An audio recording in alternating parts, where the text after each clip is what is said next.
साथियों, आज अपन नया लेसन प्रारंभ करने जा रहे हैं। इस पाठ का नाम है गैर व्यापारिक संस्थाएं एवं पेशेवर व्यक्ति। अब इसके बारे में थोड़ा थ्योरेटिकल समझें, फिर लिखित में आपको समझा रहा हूँ, फिर इसके कुछ क्वेश्चन आप शुरू करें आज अपन। तो फर्स्ट बात आप समझें, गैर व्यापारिक संस्थाएं क्या है? वे संस्थाएं या संस्थान जिनका उद्देश्य लाभ कमाना न होकर जनहित एवं समाज सेवा करना है। इसके उदाहरण हो सकते हैं अस्पताल है, शिक्षण संस्थाएं हैं, खेल परिषद है, साहित्यिक संस्थाएं हैं आदि। अब इसके बाद में सेकंड इसी के साथ में संलग्न है पेशेवर व्यक्ति, प्रोफेशनल पर्सन। वे व्यक्ति जो अपने ज्ञान और बुद्धिमानी या पेशेवर दक्षता के आधार पर सेवाएं देते हैं और प्रतिफल के रूप में जो पैसा प्राप्त करते हैं, तो वे व्यक्ति हो सकते हैं डॉक्टर, चार्टर्ड अकाउंटेंट, वकील आदि। इस प्रकार से इन दो प्रकार के जो अकाउंट्स हैं गैर व्यापारिक संस्थाएं और पेशेवर व्यक्ति के बारे में कौन कौन से अकाउंट रखे जाएंगे, इससे पहले आपको ये समझना पड़ेगा। गैर व्यापारिक संस्थाओं द्वारा जो महत्वपूर्ण पुस्तकें रजिस्टर रखे जाते हैं उसमें 3 रजिस्टर है। एक आपका कैश बुक, एक आपका है स्टॉक रजिस्टर, फिर वही आपकी कैश बुक, और तीसरा है सदस्यों का रजिस्टर्स, मेंबरशिप रजिस्टर्स। अब उसके बाद में आपको समझा रहा हूँ, इनके तो जो आर्थिक विवरण तैयार किए जाएंगे उसमें पहला आएगा प्राप्ति और भुगतान खाता, जिसको बोलते हैं receipt and payment account. Second I व्यय खाता, इनकम एंड एक्सपेंडिचर अकाउंट। तीसरा कहलाएगी बैलेंस शीट, और इस पे ओपनिंग एंड क्लोजिंग। इस तरीके से आज फिर इसी के संदर्भ में अपन आज लेंगे प्राप्ति भुगतान खाता कैसे बनाते हैं, क्या इसकी विशेषताएं हैं आदि। तो फर्स्ट आप समझे, इस पाठ का नाम है गैर व्यापारिक संस्थाएं एवं पेशेवर व्यक्ति। फर्स्ट इसका अर्थ समझे। नंबर 1, गैर व्यापारिक संस्थाएं। इसका आश्चर्य कुछ उदाहरण आपको समझा रहा हूं। वे संस्थाएं या संस्थान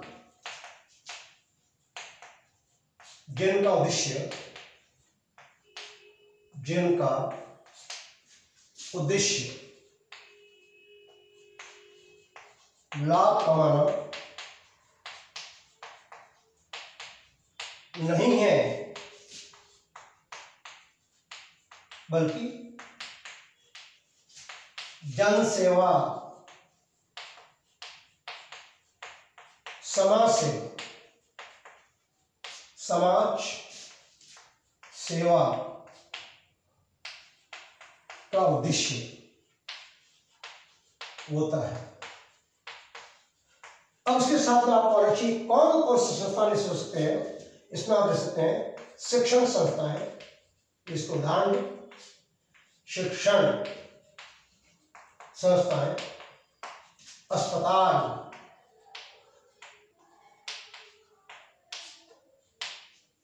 खेल परिषद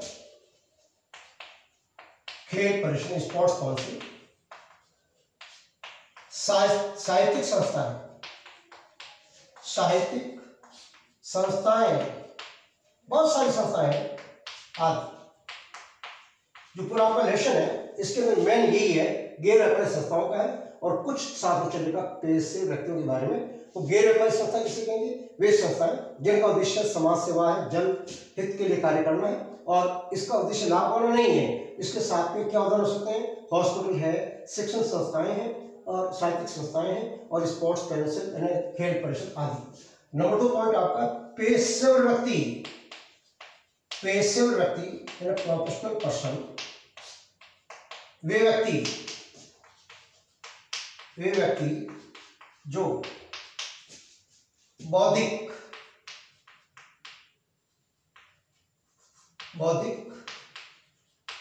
एवं पेशेवर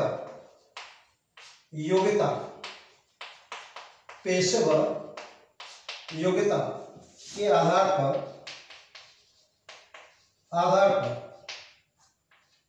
धनोपार्जन या प्रतिफल प्राप्त करते हैं। जैसे डॉक्टर, सनद लेखाकार, हिंदी शब्द इसका है सरल लेखाकार, जिसको बोलते हैं सीए, चार्टर्ड अकाउंटेंट। वकील आदि, ये आता है पेशेवर व्यक्ति। अब उसके बाद में जो मैं आपका तीसरा को ले रहा हूं वो है गैर व्यापारिक। गैर व्यापारिक संस्थाओं द्वारा रखी जाने वाली पुस्तकें। नंबर 1 कैश बुक, रोकड़ बही। Number 2 stock register.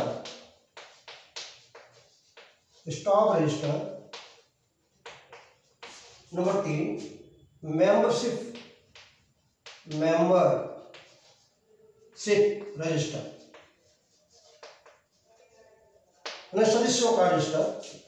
और उसके बाद चौथा वर्ड आपका है गैर व्यापारिक एवं पेशेवर व्यक्तियों द्वारा, गैर व्यापारिक संस्थाओं यानी गैर व्यापारिक संस्थाओं एवं पेशेवर व्यक्तियों द्वारा लेखांकन हेतु आर्थिक विवरण निम्नलिखित या निम्न प्रकार से बनाए जाते हैं। निम्न प्रकार से बनाए जाते हैं। नंबर 1 प्राप्ति भुगतान खाता, प्राप्ति एवं भुगतान खाता। नंबर 2 आय व्यय खाता। नंबर 3 चिट्ठा यानी बैलेंस शीट, चिट्ठा बैलेंस शीट। अब बैलेंस शीट के 2 रूप हो सकते हैं। नंबर 1 ए opening balance sheet, opening balance sheet. और बी क्लोजिंग बैलेंस शीट, जैसी भी स्थिति होगी क्लोजिंग बैलेंस शीट। अब उसके बाद मैं आपको जो समझा रहा हूं वो आपका प्राप्ति भुगतान खाते के बारे में। प्राप्ति एवं भुगतान खाता, इसको आप कहेंगे receipts and payment account. Receipts and payment account.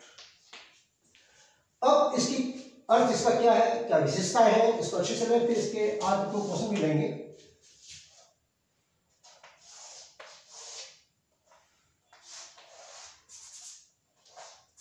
प्राप्ति भुगतान खाता, प्राप्ति एवं भुगतान खाता रोकड़ बही का सारांश है। रोकड़ बही का सारांश यह स्मरणार्थ खाता है, अर्थात दोहरा लेखा पद्धति का अंग नहीं है। इसमें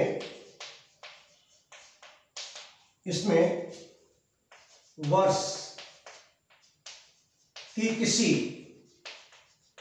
निश्चित तिथि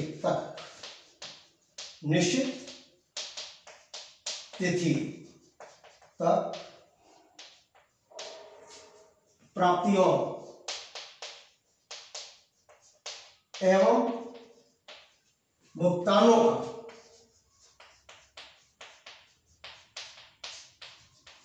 लेखा किया जाता है।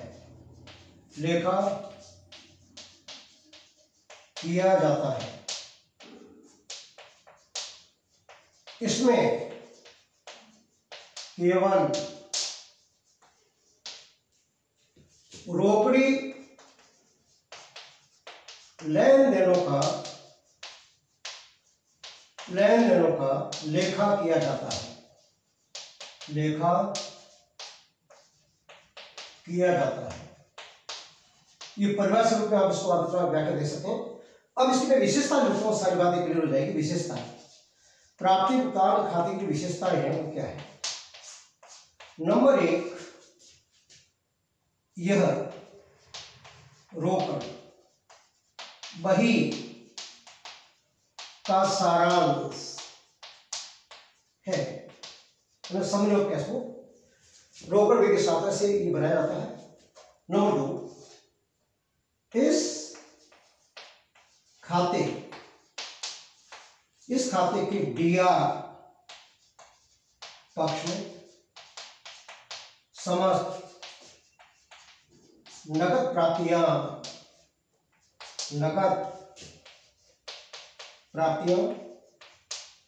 एवं सीआर पक्ष में नकद भुगतान 10 किए जाते हैं, 10 किए जाते हैं। नंबर 3, इस खाते में समस्त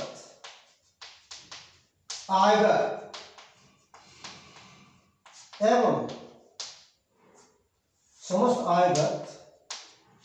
एवं पूंजीगत प्राप्तियों एवं भुगतानों को दर्शाया जाता है। नंबर 4, इस खाते में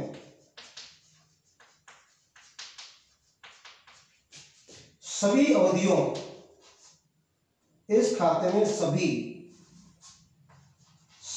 अवधियों की प्राप्ति एवं भुगतानों को दिखाया जाता है। नंबर 5, इस खाते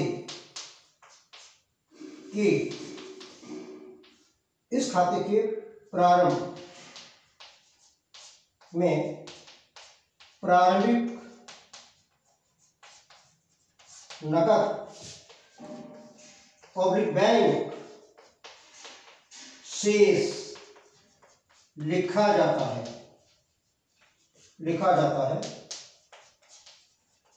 तथा अंत में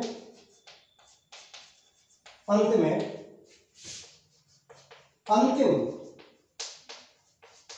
नकद पब्लिक बैंक शेष ज्ञात किया जाता है।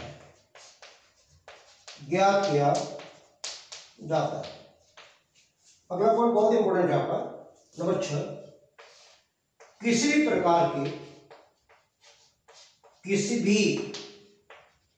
प्रकार के समायोजन एडजस्टमेंट नहीं किए जाते हैं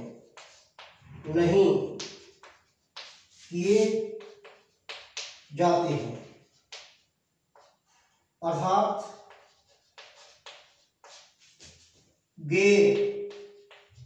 रोकड़ी लेन देन दर्ज नहीं किए जाते हैं।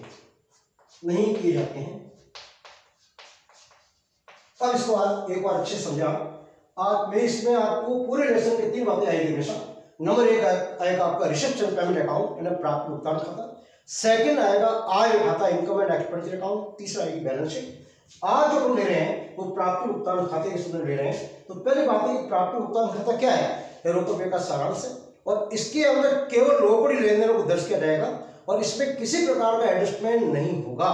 सभी अवधियों की प्राप्तियां एवं भुगतान आएगी, चाहे पिछले साल का हो, चाहे चालू वर्ष का हो, चाहे एडवांस अग्रिम वर्ष का हो, चाहे प्राप्ति हो चाहे भुगतान हो, सब आएगा। इसी के साथ में सारी प्राप्तियां सारे भुगतान अर्थात आयगत हो या पूंजीगत दोनों दर्शाए जाएंगे।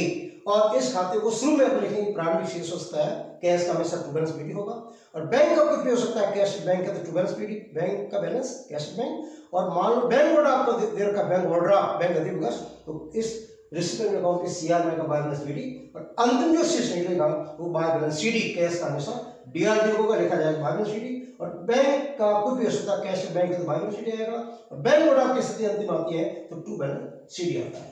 इस तरीके से ये आपकी इस प्राप्ति भुगतान खाते के बारे में कुछ सूचना है, कुछ इसकी विशेषता है।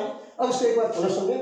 आज हम जो ले रहे हैं वह गैर व्यापारिक संस्थाएं, वे संस्थाएं जिनका उद्देश्य लाभ कमाना नहीं है बल्कि जनहित एवं समाज सेवा करना हो।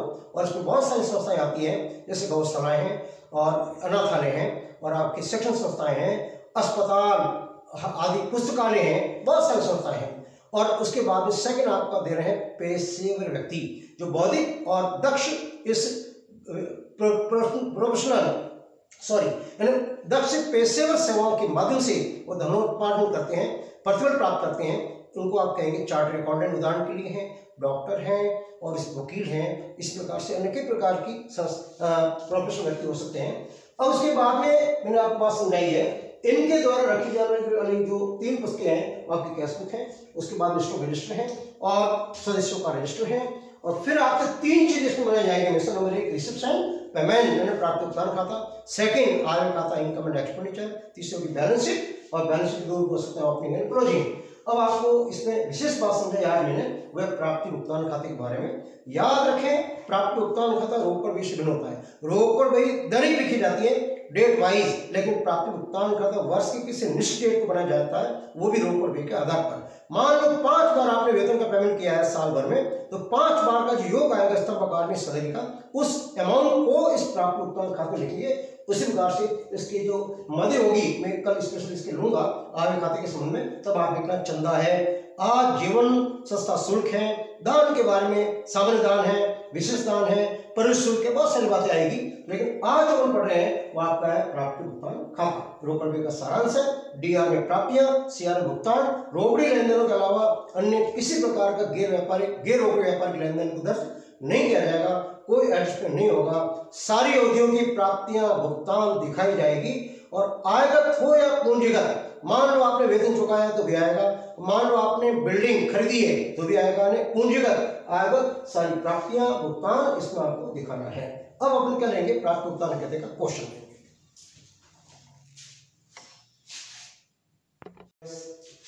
अपना जो क्वेश्चन है वो आपका निम्नलिखित सूचनाओं से प्राप्ति भुगतान खाता बनाइए। वो प्रारंभिक रोकड़ शेष आपको दिया है, चंदा प्राप्त किया गत वर्ष का 300 रुपये, चालू वर्ष का 6200 रुपये, अगले वर्ष का 500 रुपये, वेतन चुकाया इसमें गत वर्ष का वेतन शामिल 500 रुपये और 2000 टोटल पेमेंट किया, 500 रुपये साल का है। फर्नीचर रोकड़ खरीदा आपने 1500 रुपये का, मशीनरी उधार बेची 1000, चालू वर्ष का बकाया चंदा 5000 रुपये, वर्ष के अंत में बकाया वेतन 800 रुपये, परिशुल्क प्राप्त किया 1100 रुपये, बैंक अधिविकास दिए ब्याज 150। आप पूछा है reception payment account, receipts and payment account for the year ending, date आपको दे के आपको लिखेंगे, इसमें है नहीं क्वेश्चन, 4 कॉलम आपको बनाने इसमें।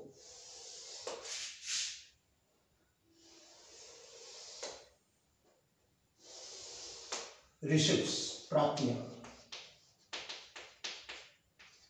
Amount, payment amount, D R and CR.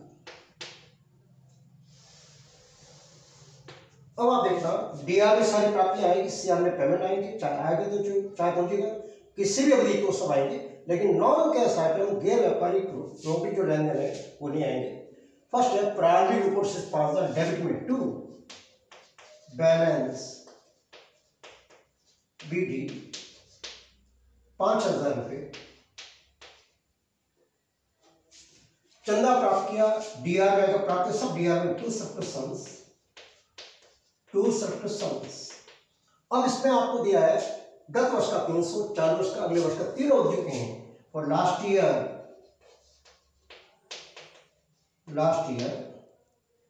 Current year,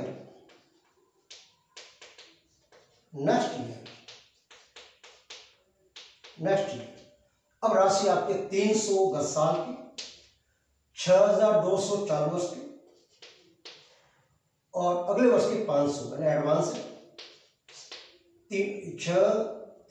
7,000 है। तीनों अवधि के गत साल का है, चालू वर्ष का है, नेक्स्ट ईयर का है, सारी अवधि की प्राप्ति आएगी। वेतन चुकाया, बाय सैलरी पेमेंट है, बाय सैलरी। अब यहां ध्यान देना, अब इसमें बोला टोटल आपने पेमेंट किया 2000, गत वर्ष का सामने 500 रुपये, यहां करेंगे लास्ट ईयर 500 और करंट ईयर चालू वर्ष का करंट ईयर 1500 रुपये, कुल 2000 है, जिसमें 500 पिछले वर्ष का है। कुल पेमेंट आपने किया सैलरी का 2000 रुपये। फर्नीचर खरीदा 1500, बाई फर्नीचर पेमेंट हुआ, बाई फर्नीचर 1500 रुपये। फिर आपको मशीन कार्ड बेची नहीं आया, आप जानते हैं क्रेडिट ये उधार लेने है, नॉन कैश आइटम है। चालू वर्ष का बकाया चल रहा, ये बकाया ये भी नहीं आएगा, एडजस्टमेंट है। वर्ष के अंत में बकाया वेतन ये भी नहीं आएगा। परिश्रम प्राप्ति 1102 एंट्रेंस फी,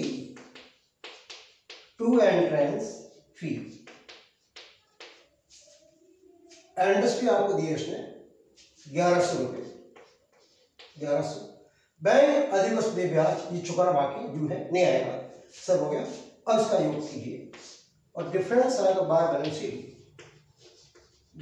बैलेंस CD, योग कीजिए 5 और 12 13,100, 13,100, 7 8 8 13,100 माइनस 3500, 3,500। शून्य के बाद 6 और 12 के 9,600, 9,600 योग कीजिए 0 0 1 10 11 13, 13,100। इस तरीके से आपका ये बना रजिस्टर पेमेंट अकाउंट। DR प्राप्तियां ली है, CR भुगतान लिए। फिर क्वेश्चन और रहे हैं, निम्न सूत्रों के आधार पर प्राप्ति भुगतान खत्म हो रही है। Operating receipts and payment account for the year ending ... 31 मार्च 2021 का, ये आप यहाँ 19 लीजिए, ये 19 का आपको शेष दे रखा है, तो 20 कर लो। 31 मार्च 2020 फर्स्ट आपके रोको शेष 1/4/19 का टू बैलेंस BD 5000, वेतन चुकाया 10 माह का 10,000, 22 सैलरी 10,000 रुपये पेमेंट है। चंदा प्राप्तियां टू सब्सक्रिप्शंस, चंदा या प्राप्ति की बनी। गत वर्ष का 2000, चालू वर्ष का 48,000, लास्ट ईयर 2000, करंट ईयर 48,000, कुल 50,000 चंदे के आपको मिले हैं प्राप्ति। किराया चुका है 5,000 बाई रेंट 5,000। विशेष दान प्राप्त किया 15,000 टू स्पेशल डोनेशन दान 15,000 प्राप्ति है। परिश्रम प्राप्त किया, जिसे कैपिटलाइज करना, डिपॉजिट करना, यहाँ आएगा तो क्या बोलेगा, सब आएगा, प्राप्ति है 2002। Entrance fee 2,000। खेल शामिल करेगी उदार से 8,500। खेल सामग्री के लिए बकाया 2,500, याद रखना। 8,500 की परचेज की है उधार से, 2,500 चुकाना बाकी, तो 6,000 का पेमेंट किया। बाई स्पोर्ट्स मटेरियल 6,000, 8,500 का परचेज किया, 2,500 चुकाना बाकी है, तो 6,000 आपने पेमेंट कर दिया। फुटकर खर्च 33 by sundry expenses, by sundry expense 3,300। विनियोग खरीदी इन्वेस्टमेंट पेमेंट हो, बाई इन्वेस्टमेंट, बाई इन्वेस्टमेंट विनियोग खरीदी 4,000 की 4। अब डीआर से घटाई, डीआर से की और सीआर 5 55 65 70 72,000। डीआर के योग 72,000 प्राप्तियां है डीआर, और पेमेंट आपके हैं 10 5 15 6 21 3 24 28,300। 28,300 बढ़ाइए सीआर के 100 में 0 में 7 11 8 के 3 चौबे 4 0 0 10 1 1 4 12 1 4 10 43,700। यहाँ by balance sheet, by balance sheet 43,700 रुपये योग आएगा आपका 72,000 रुपये। इस तरीके से आपने 2 क्वेश्चन और प्रारंभिक क्वेश्चन किए हैं। प्राप्ति भुगतान खाता, इसमें प्राप्तियां डीआर में करनी है, भुगतान आपको सीआर में करना है। 2 क्वेश्चन लिए, इसका आप थ्योरी पढ़ें और कल इसी के आगे बढ़ लेंगे। इनकम एंड एक्सपेंडिचर में अच्छी खासी इसमें चीजें आएगी, इसे थ्योरेटिकल अच्छे से पढ़ें। धन्यवाद।